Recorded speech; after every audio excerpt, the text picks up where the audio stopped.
நம்ம சரீரத்தில் இருக்கிற செல்கள் எல்லாமே எதுக்கு உண்டாகப்பட்ட செல்கள் தெரியுமா?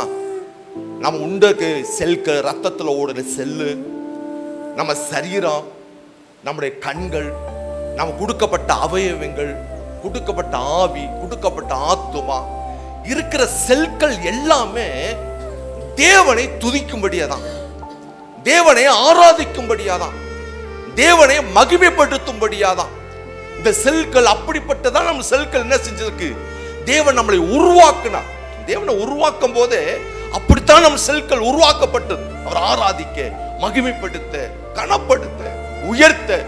ஆனா இந்த நாளடைய என்ன செய்ததுன்னா, தேவனை துதிக்க மறந்து விட்டதுனால இந்த சரீர செல்கள்லாம் செத்து போய் இன்னைக்கு என்ன செய்து கொண்டு இருக்குன்னா, ஏதோ ஒரு சில வியாதிகளை கொண்டு வந்து, மன சோர்வுகளை கொண்டு வந்து, மன கஷ்டத்தை கொண்டு வந்து இந்த செல்கள்லாம் நாளுக்கு நாளைய என்ன செய்யணும்னா பலவீனப்பட்டு போகுது. அல்லேலூயா. ஆனா அந்த செல்களை புதுப்பிக்கிறதுக்கு என்ன தேவை தெரியுமா? என்ன தேவைங்க? ஆவியின் அபிஷேகம் தான் வேண்டும்.